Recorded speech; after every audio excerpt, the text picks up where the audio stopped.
Welcome to The Twisted Tale. My name is George Riley, and today we will be talking about the Sazarac cocktail. We are putting together a series of how-to videos for the home bartender. So you're not going to be seeing any fancy spinning of bottles, any shooting of fire into the air out of our mouths. This is going to be how-to, classic, done right. So today, the Sazarac cocktail. Sazarac cocktail conceived in the United States in New Orleans. However, originating more with the roots of the French influence. The spirit of France of the day was absinthe, a very influential spirit of the artistes of France. So we are using a little absinthe in our cocktail today.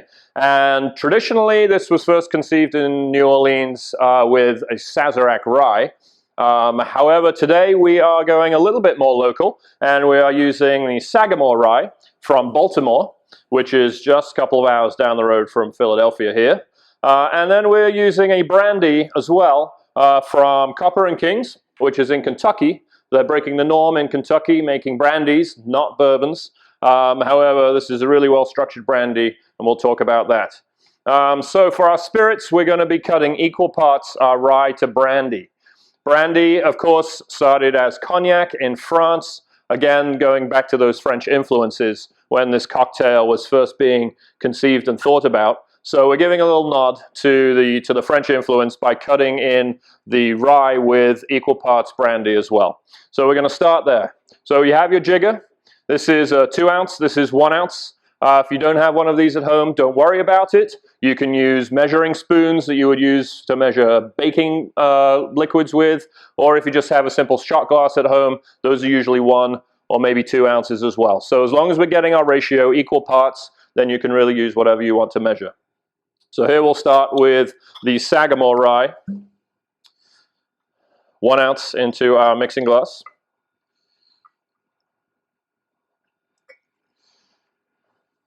And then the equal parts of our Copper & Kings.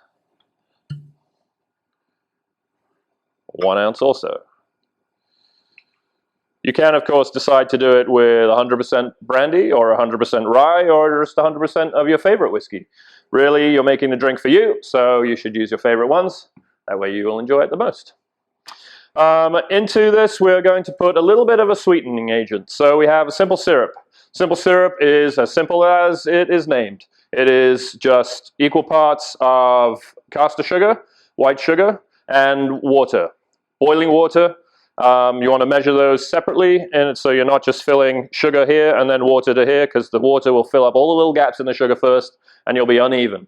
So equal parts sugar to water, dissolve the sugar in the water, let it cool, and you have a simple syrup. It's that easy, very easy to do at home.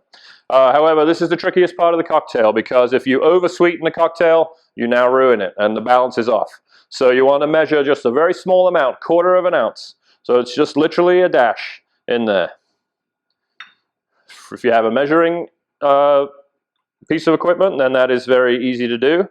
Otherwise, don't over pour. So in that goes. Final parts of the mixing equation here are going to be our bitters. So we are going to be using, as we use 2 different kinds of spirits, 2 different types of bitters here, both with a slightly different profile. The first is Peychaud's. Peychaud's is the original bitters for the Sazarac cocktail. We're going to do a double dash, 2 dashes of Peychaud's into the liquid. And we are going to blend that with 1 single dash of Angostura, one of the original bitters of all time. Angostura is normally behind any working man's bar, but you can get it in any of the liquor stores or even grocery stores as well. Okay, into that we're going to be adding our ice. We're going to be chilling this down. Get a nice amount of ice in there. You want the ice to really crest over the volume of liquid, because as you start to stir, the ice will settle down, the liquid will rise up on the side of the glass. But you really want to see some clean ice at the top. That way you know that all of your liquid is chilling right now. All of your liquid is diluting with the ice melt. And that's exactly what we want at the end of the cocktail when it's in our glass. Nice and balanced for us to drink. So as we're spinning that, we can just feel the side of the glass getting cold. That way we know it's working.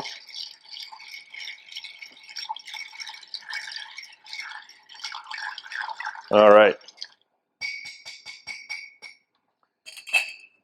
Now before we're putting into the glass, we need to season the glass. We talked about absinthe before. This is where the absinthe comes into play.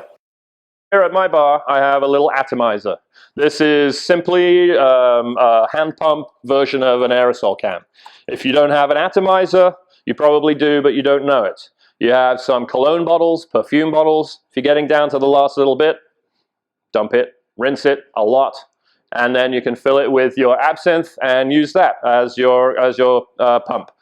All it needs is a fine mist. That's what we're going for. So we're just going to give this a couple of squirts around the glass. If you really don't have anything you can use as an atomizer, then you can do what is called an absinthe rinse in the glass. You would take your bottle of absinthe, pour the smallest amount, and just roll it around the side of the glass. So you've coated the glass, and then make sure you dump any excess, okay? But be careful about that. It can leave a very thick line, and really you can over-accentuate the licorice anise flavors that absinthe has on the glass. So really the best way is to find yourself an atomizer. Now we're ready to pour. So we are going to be doing a double strain. We have a regular cocktail strainer over top of our mixing glass, and our tea strainer, which is just going to catch those little fine chips of ice that may have come loose in the mixing process, right into our glass. I love the color of Sazarac. It's a really nice golden rouge color. We need a little bit more aromatics to this cocktail. So the finishing touch here is just to express a lemon over the top. So we're going to be cutting off a lemon peel. You can use a regular vegetable peeler if you wish. For this particular purpose, I like to use a knife so that we get a little bit more of the pith on the outside. This isn't going to infuse any bitterness because it's not going to be in there for long enough. It's just going to make the rind a little bit more robust so that when we squeeze, we get all those oils popping out. I like to just rim the glass. That way when I bring it up to my mouth, I can get those flavors. And then just cut a little slit for our presentation's sake. So here we have your perfect Sazerac.